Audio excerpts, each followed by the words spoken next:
আসসালামু আলাইকুম। সমাজ কুকিং অ্যান্ড ব্লগে আপনাদের স্বাগত জানাই। আজকে আমি কলার মোচা দিয়ে বড়া বানিয়ে নেব। আর সেজন্য কিন্তু আমি কলার মোচা কুচি, কুচি করে কেটে নিয়েছি। নিয়ে আমি পানি দিয়ে ধুয়ে তারপর বড়া বানিয়ে নেব। আর সেজন্য চাউলের গুঁড়া দিয়ে দিলাম, পেঁয়াজ এবং কাঁচামরিচ কুচি, আর সেই সাথে আমি হলুদ গুঁড়ো, ধনিয়া গুঁড়ো, মরিচ গুঁড়ো পরিমাণ মতো করে দিয়ে দিয়েছি। আর পরিমাণ মতো করে লবণ দিয়ে আমি একসাথে ভালোভাবে হাত দিয়ে মিশিয়ে নিচ্ছি। মিশিয়ে নেওয়ার পর কিন্তু আমি অল্প, অল্প পানি দিয়ে এটাকে আরো সুন্দরভাবে গুলিয়ে নিব। কলার মোচার বড়াটা অনেকেই আমরা পছন্দ করি।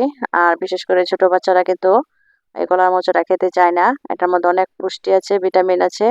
বাচ্চাদেরকে কিন্তু এভাবে বড়া বানিয়ে দিলে তাদের অনেক উপকার হয়। খেতেও কিন্তু অনেক পছন্দ করে, আর খেতেও কিন্তু অনেক মজা হয়। তো আমি অল্প, অল্প পানি দিয়ে কিন্তু সুন্দরভাবে হাত দিয়ে মেখে নিচ্ছি। নিয়ে একবারে নরম করে নিব।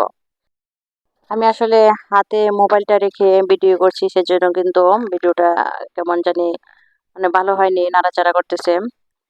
আর আমি এখন একবারে নরম করে মেখে নিয়েছি। নিয়ে এখন আমি একটি ফ্রাই প্যানে যে তেল দিয়ে দিলাম, দিয়ে গরম করে তারপর আমি বড়াগুলো আস্তে আস্তে করে দিয়ে দিব। আর বাকিগুলো আমি পরে ভেজে নিব।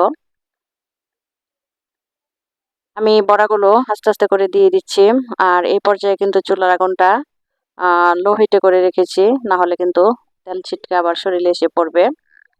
আর এক পাশ হয়ে আসলে কিন্তু তারপর আমি আরেক পাশ উল্টিয়ে নিব। এভাবে আমি ২-৩ বার করে উল্টিয়ে নিব। গোল্ডেন কালার চলে আসলে কিন্তু আমি নামিয়ে নিব। এখনো কিন্তু হয়নি। আরো ২ বার আমি হয়তোবা উল্টিয়ে দিব। আর এই বড়াটা খেতে কিন্তু অনেক মজা হয়। তো আপনারা কিভাবে বানান সেটা জানাবেন।